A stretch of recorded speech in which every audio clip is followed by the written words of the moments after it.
Hello gainers, I'm Ralphie and welcome to my channel and welcome to episode 4 of Funeral Stories. This is the story of Mad Malky.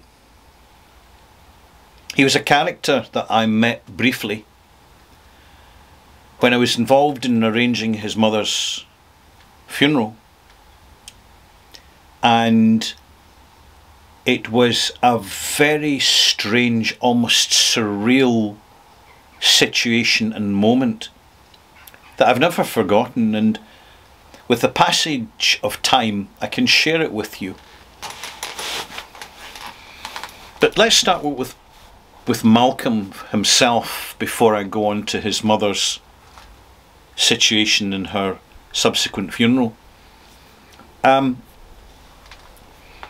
From the moment Malcolm could think for himself, he had many bad and negative thoughts inside his head.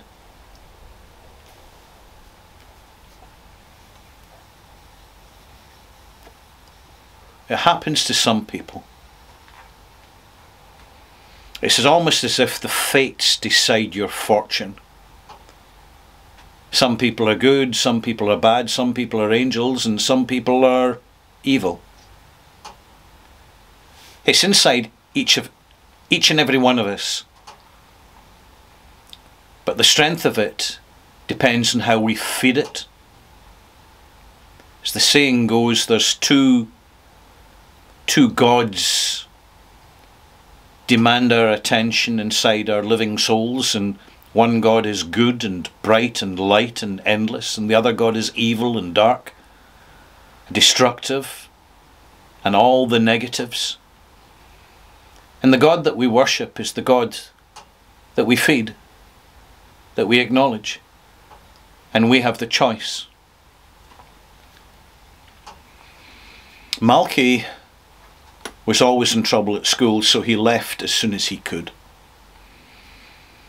He couldn't hold down a job because of his temper and his attitude and his arrogance. So he had to find another way of making a living, which he very quickly did, through thieving, extortion, harassment, protection racket, drugs. It became his signature.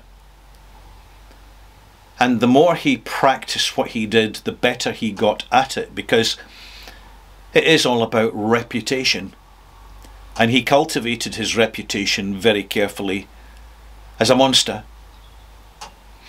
Of course, after a few years, when things were getting a little bit out of control, he ended up in prison, where he picked a fight with the wrong person and ended up getting stabbed in the throat with the blunt end of a toothbrush. He nearly died as a result of this, and he was removed from the prison to hospital, to emergency intensive care. And there he had an experience, an out-of-body experience, which he never told anyone until he told me. And it was when he got out of prison, because he'd learned his lesson at that point. He did have a good survival instinct, as many of these people do. He had to keep out of trouble because it was made clear to him there was a new regime in his neighbourhood who wouldn't tolerate it. His lack of self-discipline. And therefore he lived with his mother in another part of the city.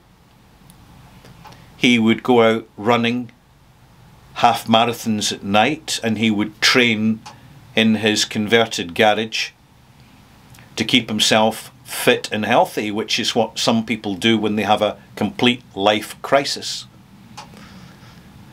So he invested in what he had left, which was his health, got himself very fit, and just kept low, kept out of sight. And then his mother got cancer.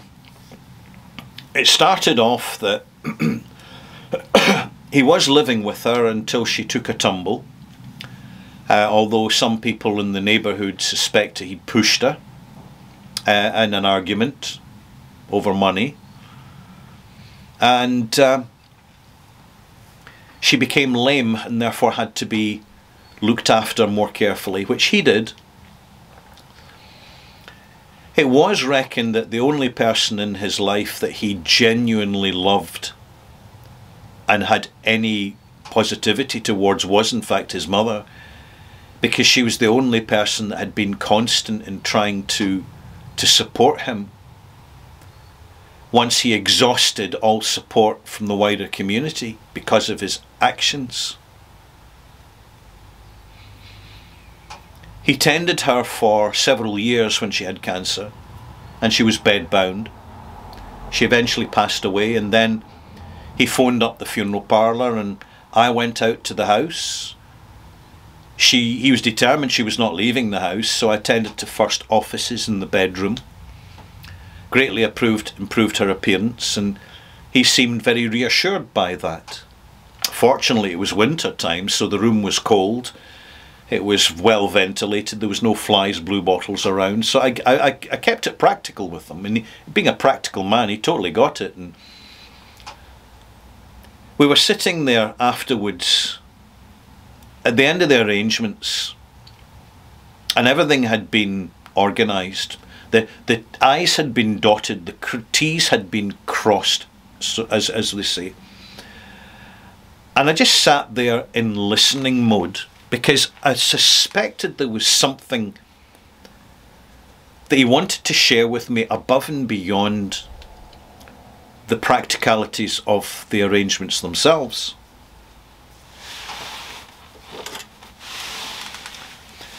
And it didn't take long. He went into the kitchen,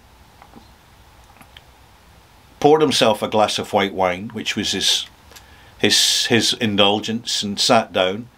When I say a glass of white wine, I mean a pint of white wine. And he said, "You know, Mr. Mitchell, I've been a bad person for most of my life. And I'm really frightened of death." So I asked him why. And he said,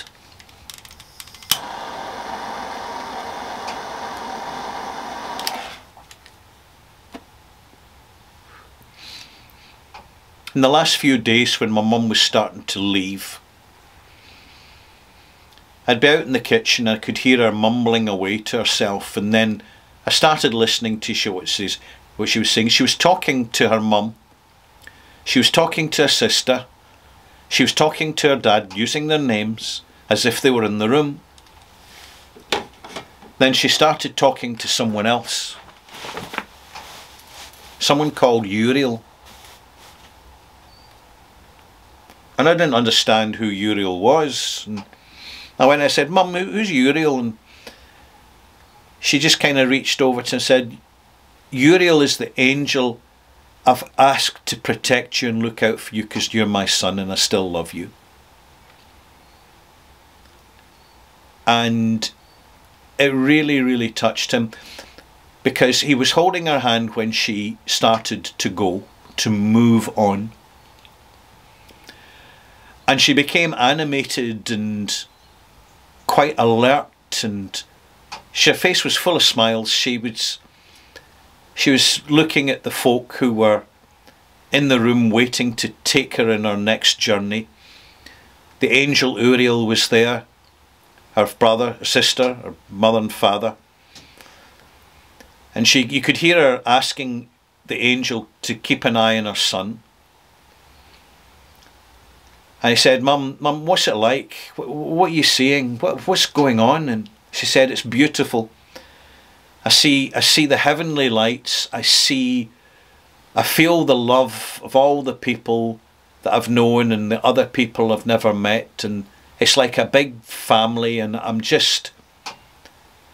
just fine. It's fine for me to go now. It's fine for me to go." And she slipped away.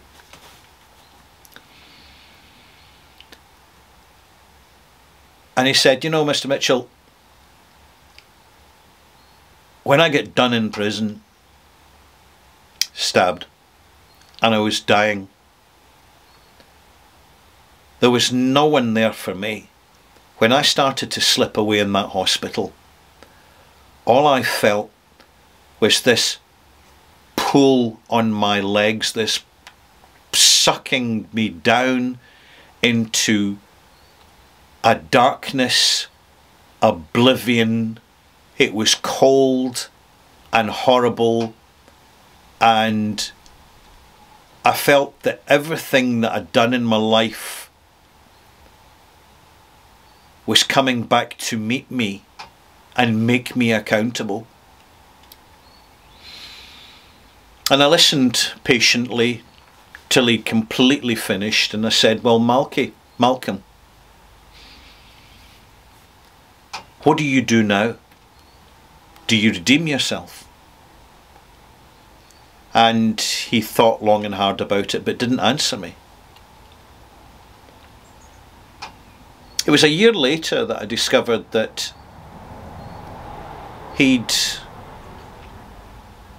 gone to South America as part of he'd got in touch with some sort of commune, some sort of very early off-grid living community, and he basically set himself up as their minder, as their protector almost. And it was peculiar the way it happened, because it was through a friend of a friend, some casual conversation at another funeral from someone who had known him and that had introduced him to someone else because they were part of the fitness scene, and that he clearly shown that he wanted to redeem himself, to make amends as best he could, and if it worked out, who knows. But he just didn't sit and wait for his destiny to finally come and meet him. He went out to meet it. It meant leaving Glasgow, it meant leaving Scotland, it meant leaving everything behind. And to the best of my knowledge, turning over a new leaf, and whether he did, whether it's sincere, I don't know. But it's such an interesting story. Thank you for watching.